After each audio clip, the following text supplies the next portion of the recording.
Look, I need you to be honest with me for a second. When was the last time you checked your bank account and actually felt good about what you saw? And I'm not talking about that temporary high you get on payday before the bills start hitting. I'm talking about opening your banking app without that little knot forming in your stomach. For most people watching this right now, that feeling doesn't exist anymore. And here's what's really messed up. You're probably making more money than your parents did at your age, but somehow you're more broke than they ever were. That doesn't make sense, does it? My name is Anch, and I spend way too much time thinking about why financially responsible people are still living paycheck to paycheck. If you're someone who's doing everything you're supposed to be doing, you've got a decent job, you're not buying stupid stuff, but your savings account still looks pathetic, hit subscribe and give this video a thumbs up because we're about to talk about something that nobody wants to admit. Here's the thing that's happening right now in 2026 that's absolutely destroying normal people financially, and it's not what you think. Everyone wants to blame inflation or interest rates or the economy, and yeah, those things matter, but they're not the real problem. The real problem is that the entire system has shifted underneath us, and nobody bothered to update the playbook. Let me show you what I mean. The average American household is spending $1,400 more per month in 2026 than they were in 2020. $1,400. That's not because people are suddenly living like rock stars. According to research from the Federal Reserve, 63% of that increase is going to things that didn't even exist as major expenses 10 years ago. We're talking about subscription services, delivery fees, convenience charges, digital products, software you need for work but have to pay for yourself. Your parents didn't have a $170 monthly subscription bill. You do. Now you might be thinking, okay, Anch, but I can just cancel those subscriptions. And you're right, you could. But here's what most people don't realize. We're not just talking about Netflix and Spotify. We're talking about the 15 different micro subscriptions you forgot you signed up for. That app you used once that's still charging you $9.99 a month. That free trial you never canceled. The premium version of something you don't even remember upgrading. I had a friend go through their statements last month and they found $43 in monthly charges for services they completely forgot existed. Multiply that by millions of people and you start to see the problem. But that's just the surface level stuff. This is where it gets interesting. The way we're supposed to build wealth hasn't changed, but the barriers to doing it have become absolutely insane. Let's talk about the basic formula everyone tells you. Make more than you spend, invest the difference, retire rich. Simple, right? Except here's the math that nobody wants to show you. The median rent for a one-bedroom apartment in a city where jobs actually exist is now $2,100 a month. If you're following the old rule that rent shouldn't be more than 30% of your income, that means you need to be making $84,000 a year just to afford a basic apartment. The median individual income in America is $48,000. You see the problem? The math literally doesn't work anymore. Now look, it gets worse. Let's say you're one of the lucky ones and you are making good money. You're bringing in $70,000, $80,000 a year. You should be crushing it, right?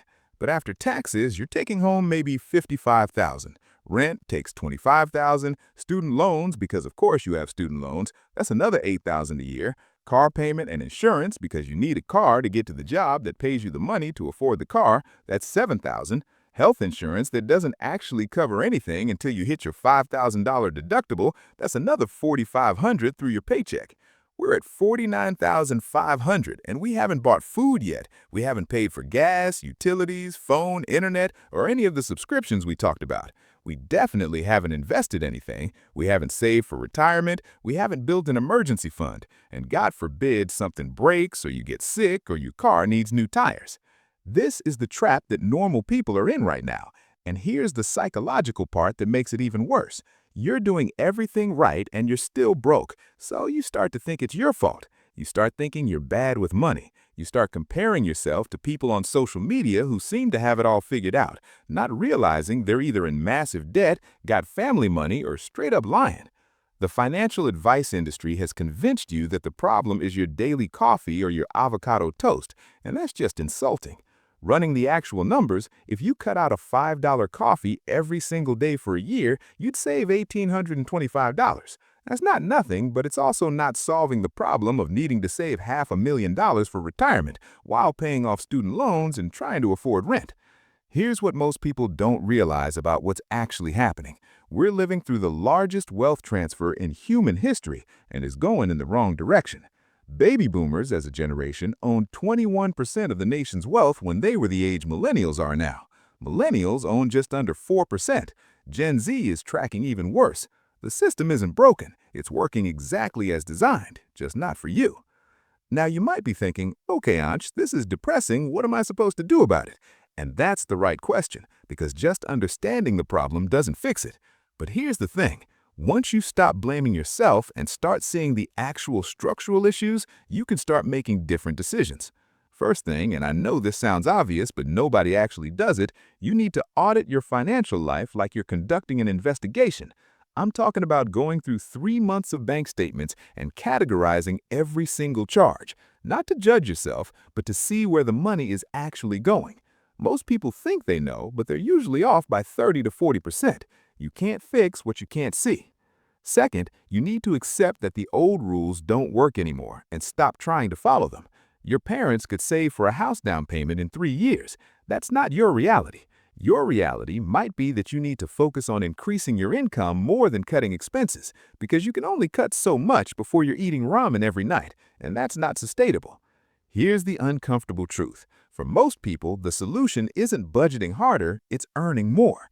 And I know that's not what you want to hear, because earning more is hard and uncertain and scary. But the math is the math.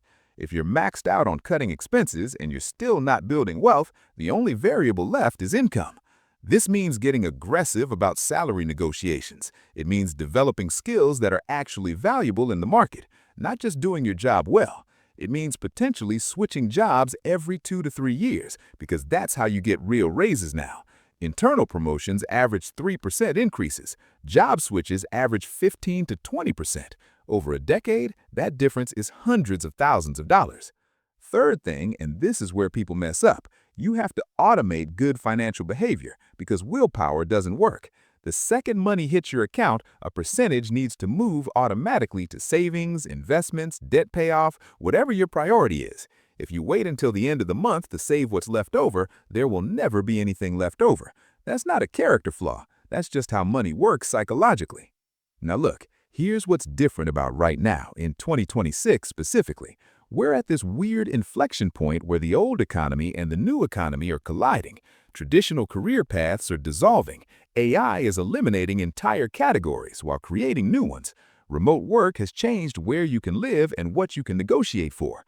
The people who are going to win in the next 10 years aren't the ones following the old playbook, they're the ones writing a new one. And here's the thing nobody wants to talk about. You might need to get weird with it.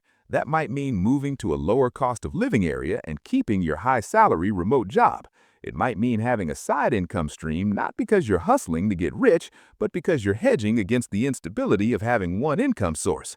It might mean making unconventional living arrangements, like having roommates longer than you want to, or living with family while you stack money. These aren't failures. These are strategic decisions based on the actual reality of the economy, not the fantasy version we're sold.